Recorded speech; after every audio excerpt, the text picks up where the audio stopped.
Les gars, je vous le dis, la France n'avancera pas avec un arbitrage aussi calamiteux. Moi, je vous le dis, les gars.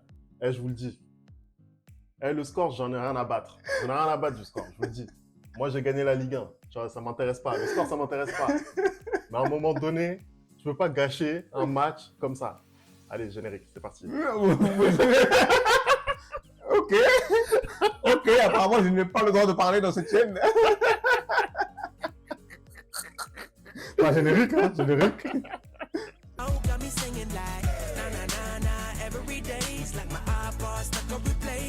Les players, on se retrouve donc pour une nouvelle vidéo. Le PSG qui s'impose à Marseille. J'ai envie de te dire, c'est une habitude. Hein. Ça fait, voilà, là, même pas combien de temps 10 secondes dans la vidéo, le gars est déjà arrogant.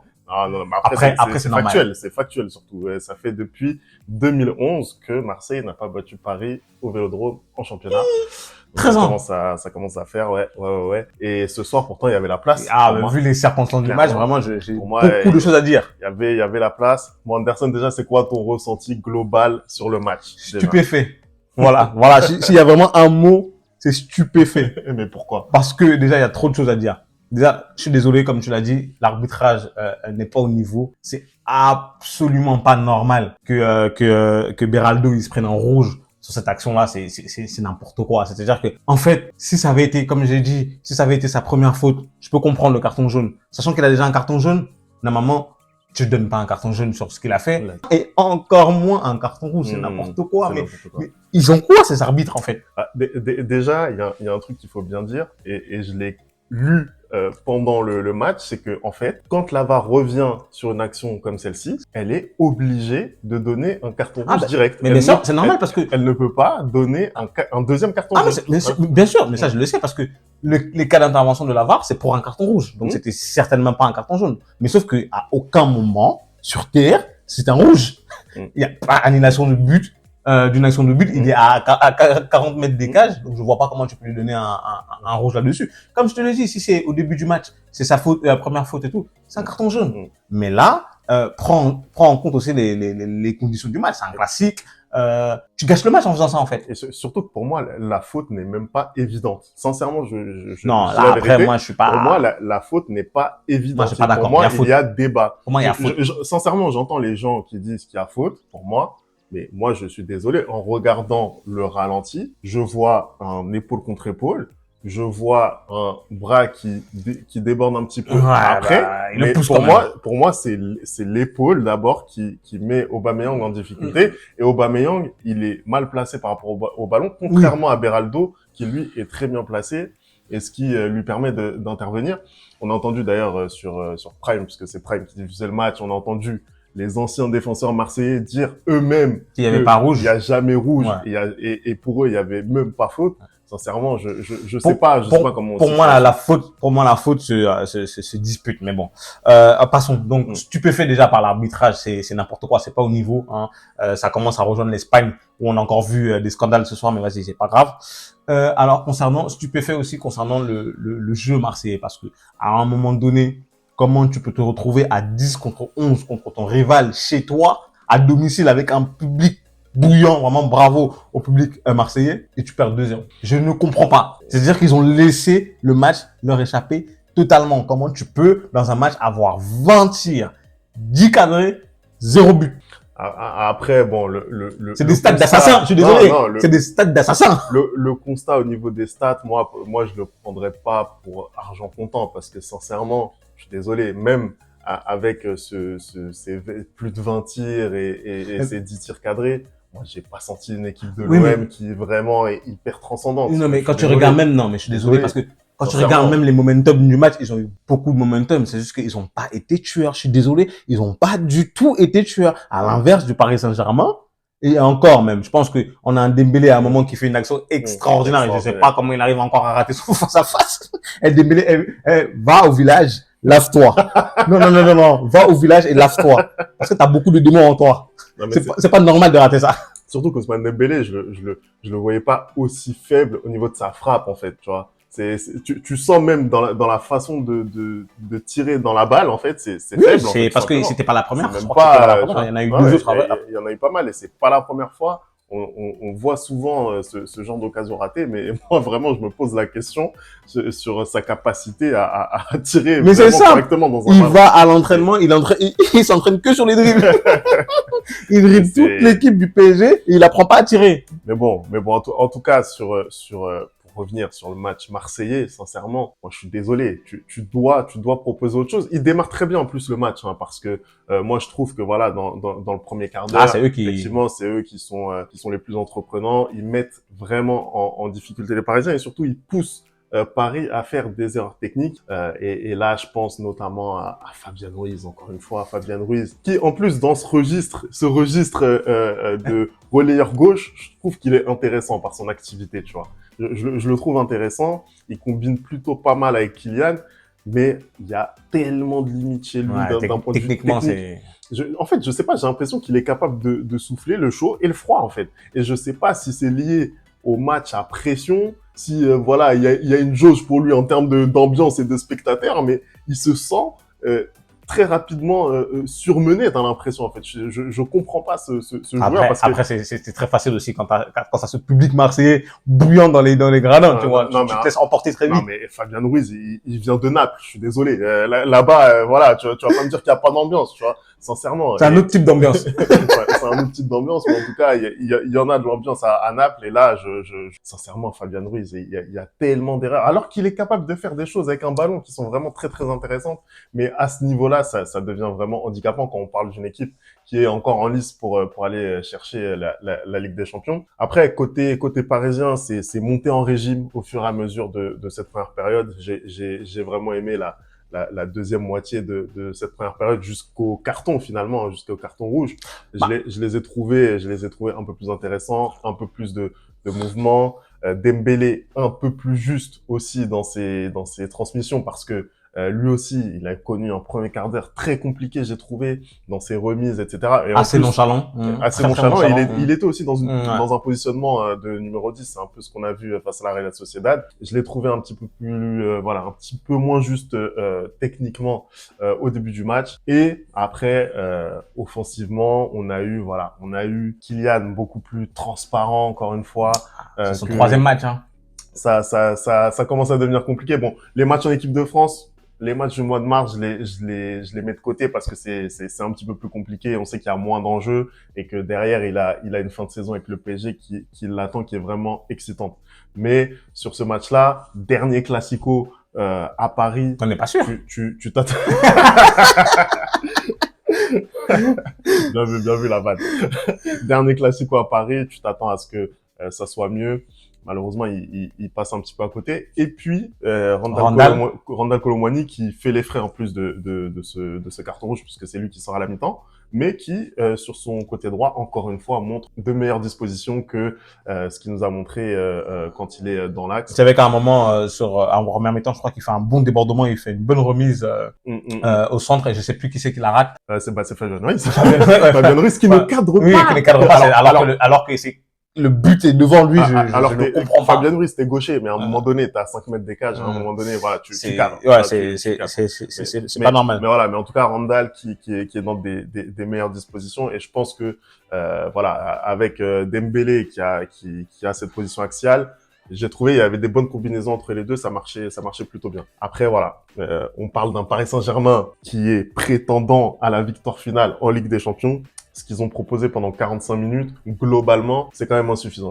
Après, moi, ce que j'ai apprécié ce soir, et je suis d'accord avec toi pour la première mi-temps, mais moi, ce que j'ai apprécié ce soir, et c'est très, très, très instructif, c'est lorsqu'ils ont été à 10 contre 11, j'ai limite eu l'impression qu'ils jouaient largement mieux que quand ils ont été à 11. Et c'est la deuxième fois déjà de la saison que ça arrive.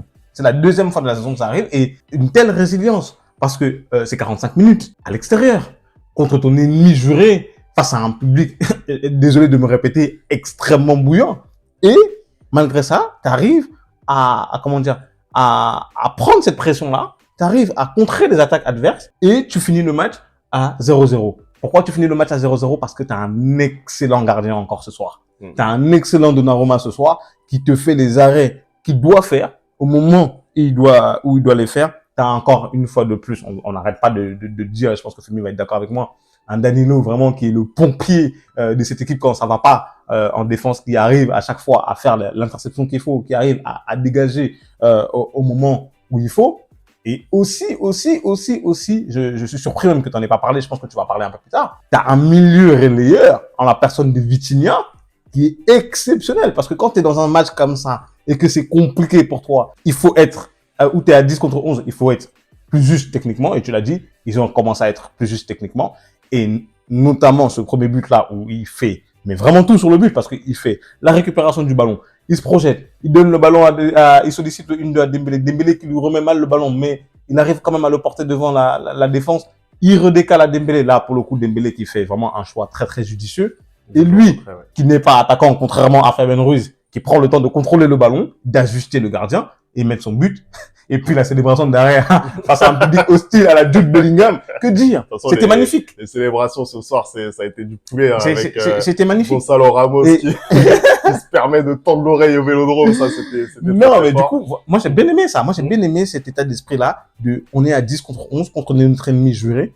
Mais on se laisse pas faire. On se laisse pas faire. Et c'est en ça que je trouve que Marseille a raté son match. Parce que je comprends pas comment tu peux être à 10 contre 11 et tu ne fais pas mieux que ce que tu as fait ce soir. Écoute, je trouve que, effectivement, cette année, sur voilà, ce que propose le Paris Saint-Germain, on peut émettre des doutes au niveau du jeu. Et c'est vrai que, je l'avais déjà dit, hein, ça fait plusieurs fois qu'on voit quand même des signaux qui sont vraiment intéressants, dans l'adversité côté parisien. Je trouve que, quand ils sont dans la difficulté, c'est pas toujours parfait. Là, en l'occurrence, voilà, ils ont été acculés aussi une grosse partie du match. Ça travaille, ça défend, ça fait les efforts. Là, Luis Enrique, il a mis les 2 lignes de 4 pour pouvoir attaquer cette deuxième période. D'ailleurs, juste je te fais un petit interlude. Très très bon choix de sa part d'avoir sorti Kolo Muani et fait rentrer. Vas-y, je vais te dire. Dis son nom parce qu'apparemment je sais pas dire son nom. Kang In Lee. Voilà, Kang In Lee, parce que Kang In Lee, il fournit beaucoup plus d'efforts défensifs que Kolo Muani et à 10 contre 11, c'est totalement judicieux. Bravo à lui pour ce coaching-là. Après, c'est un autre registre, mais effectivement, je pense que Kang In Lee, il apporte cet équilibre, puisque on le voit souvent intégré à ce milieu. Mais c'est vrai que, pour revenir à ce que tu disais sur le match de Vitinha, c'est quand même extraordinaire ce qu'on voit depuis Vitinha, depuis le début de la saison. C'est-à-dire que c'est devenu un milieu qui est capable de marquer énormément de buts dans une saison. Je pense que ça, c'est la grosse différence avec ce qu'on a vu de lui lors de la saison précédente. Bah, il se projette énormément maintenant. Il se projette beaucoup plus. On voit qu'il a une frappe de balle sensationnelle. À chaque fois qu'il frappe, c'est dangereux. Ah, il a qu'à faire des cours avec Dembélé un peu. Ils ont qu'à aller s'entraîner tous les deux. Il lui montre un peu comment il fait. Là effectivement, tu as parlé de la sérénité qu'il a eue dans la surface. Bah, ça tranche avec moi l'image que j'ai l'an passé de lui face au Bayern où il se précipite et on sait très bien que si ce but il est marqué, bah ça peut changer l'issue du match. Là vraiment, je pense qu'il a vraiment passé un cap grâce à Luis Enrique cette saison. Et puis aussi dans la conservation du ballon, ce qui fait parfois j'ai l'impression de revoir, je vais le dire, mais j'ai l'impression de revoir Verratti, je vais le dire. Mais sincèrement, dans la conservation du ballon, je le trouve vraiment très intéressant. Il n'est pas embêté en fait par le ballon. Il n'a pas de stress. Oui, il résiste à la pression. Voilà. Et ça, on en manque des milieux de terrain comme ça à Paris. D'autant plus que Warren, il a une petite baisse de régime ces derniers temps. On le sent moins tranchant. On va pas tirer sur l'ambulance, mais c'est vrai que on le sent un peu moins tranchant. Peut-être aussi parce que il a un rôle un peu plus défensif. Il y a Fabien Ruiz et Vitinha déjà qui sont censés se projeter. Mais c'est vrai qu'il est un peu moins tranchant. Et Vitinha, effectivement, dans ce milieu de terrain, il régale, il fait du bien. C'est très, très important d'avoir un joueur comme ça, qui est capable de déclencher en dehors de la surface. Et ça, c'est tout bon pour nous, hein. Ça fait du bien. Peut-être, se projeter un petit peu aussi sur le match. La double confrontation. La double confrontation, on peut en parler avec le Barça. Moi, je voulais parler aussi des Marseillais parce que ils pouvaient revenir vers l'Europe. Et là, ce soir, ils nous font encore quelque chose. Non, moi, je suis désolé. Ils se sont chiés dessus. Je suis désolé. Je suis désolé. Je vais le répéter encore une fois de plus. Ce score-là n'est pas normal. Quand tu as joué à 10 contre 11 contre ton ennemi juré, il n'est pas normal. Ce soir, Marseille doit mettre minimum un but, en fait. Ce soir, Marseille doit mettre minimum un but.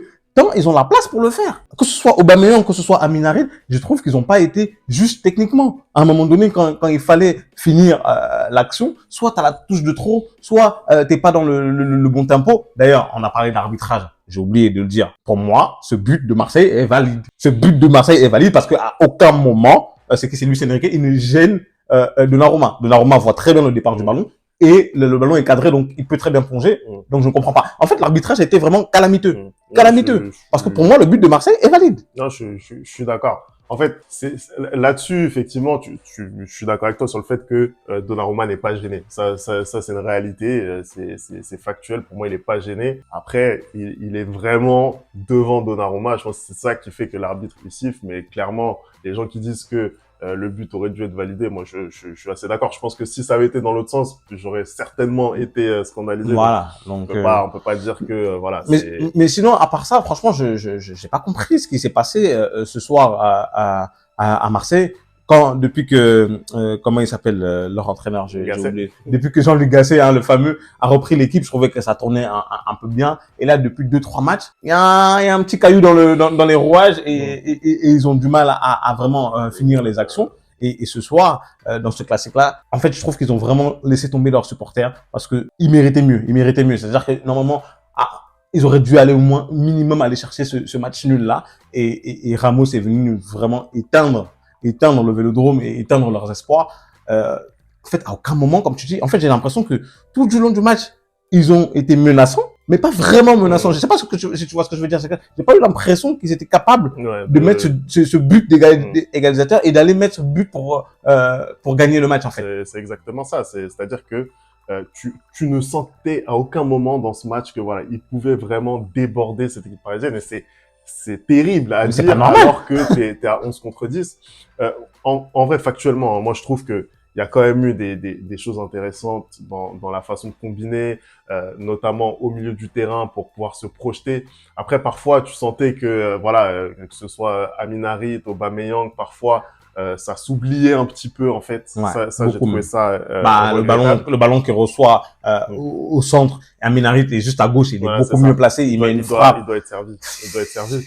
Mais je pense que globalement, pour moi, en fait, c'est juste une différence, en fait, de niveau, tout simplement. C'est-à-dire que, techniquement, il y a un monde d'écart, je suis désolé. Luis Enrique, il est très gentil, le Marseillais. Mais sincèrement, voilà, tu vois, en fait, la classe d'écart entre les deux équipes. Et ce jeu que tu dois faire sous pression, bah, forcément, tu fais les mauvais choix, en fait. Mais surtout qu'en face, t'as une équipe qui se permet même limite de sortir son meilleur joueur. Qui se permet de sortir son meilleur joueur à la 70e minute, 60e minute. Bah surtout que c'est en réalité, pour le PSG, c'est pas un match important. C'est pas un match important comptablement pour le PSG, ce classico. C'est important pour le prestige. On n'aime pas perdre ce genre de match en tant que supporter parisien. Mais c'est vrai que c'est pour l'OM que ce match il était important. C'est l'OM qui a la possibilité de retrouver l'Europe par le championnat. En grappillant des places. Tu l'as dit, sous Gasset, ils avaient bien débuté. Là, ça fait 3 matchs maintenant, si on compte le match de Ligue Europa, que ça ne gagne plus, ça perd même.